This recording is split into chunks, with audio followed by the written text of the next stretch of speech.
Hey beautiful people, it's your girl Cicely Renee, and we're back with another video. Today we're talking about opening an independent bookstore.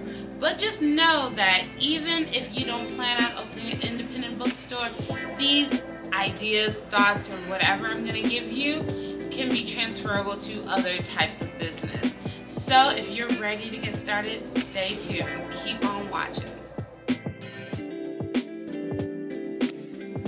Alright, as you know, I've opened up an independent bookstore here in Louisville, Texas. We are sitting in it, as you see, and I'm super excited to talk about my journey. We've been open since July 2020. Our grand opening was the 10th, and you know, if people have come back often, like maybe once a month or once every 3 months, and they're like, oh my gosh, you've changed the store.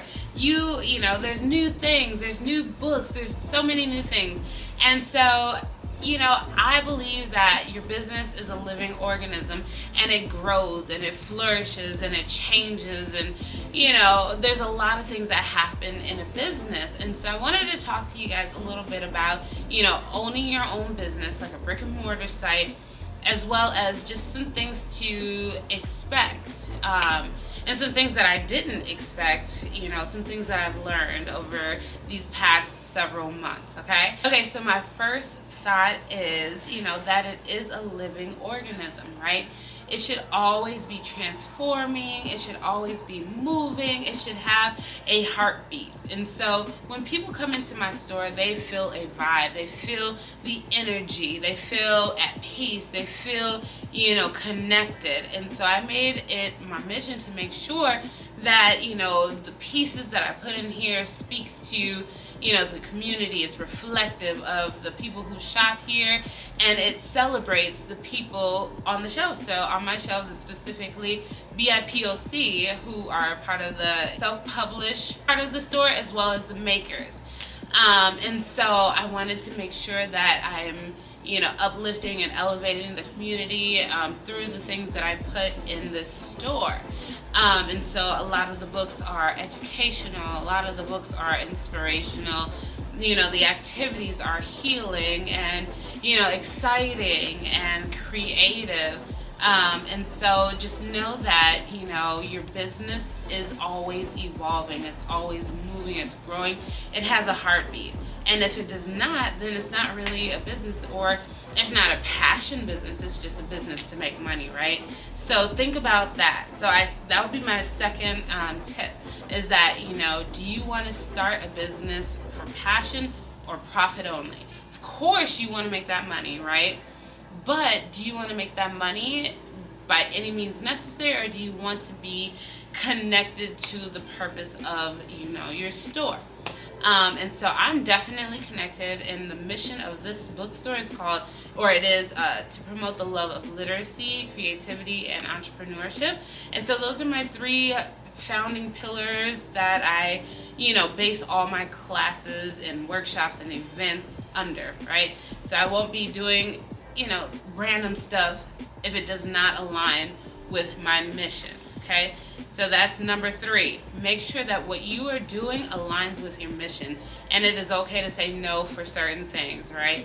If it is not, you have these rules, you have this idea of your business and where it's going and how it's going to be, you know, effective, or how it's going to help other people, whatever it may be. You have this mission and you should stick to that, and don't be all over the place, because then it's not really a purpose-driven business, is it?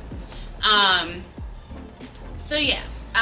The next thing I want to talk about is, you know, branding or making your business stand out. So there are bazillion, you know, health and beauty businesses, makeup businesses. There are bazillion, you know, bookstores. Maybe not a bazillion. But there are, you know, a lot of certain businesses, right? And you need to figure out how to make yours stand apart.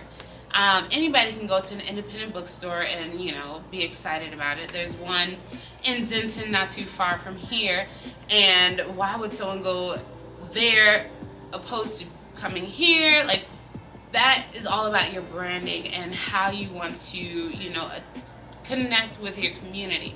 So my particular, brand here is more active and engaging. Like my business here, the bookstore, is all about providing arts and crafts and, experiences that empower minds, bodies, souls.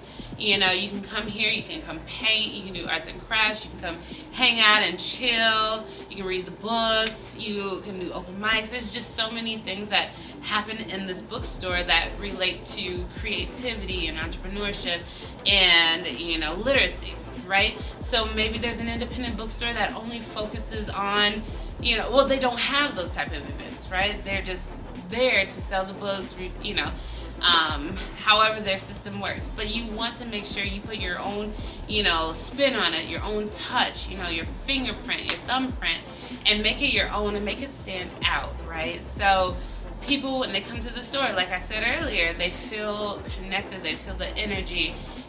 One thing that I really want to start doing is providing like a fragrance, right? So if you go to like Anthropologie or stores, there's a smell that makes you feel some kind of way. And so branding is definitely not only, visual, but it's about the five senses. And so you need to work on that as far as branding your business. What do they see, feel, taste? There might be, there's some taste in here. So like the tea, I have a little coffee shop or a little Keurig over there. And so you want to use your five senses to connect with people as far as branding and making your business stand out. So those are a few tips and ideas about, opening a bookstore or any business. What questions do you have? What are your thoughts? What do you believe as far as, opening a brick and mortar? So a lot of people have bookstores, but they're online only. So how do you, if that's what you want, like how do you make your online business stand apart from like people just going to shop on Amazon and get the book, right? So even if it's online or in person, you still need to build that community and make people, trust you and what you are providing out in this world. All right, so that is all I have for you today. Let me know in the comments again your thoughts, questions, whatever is on your mind, okay? Stay tuned for more videos. Peace.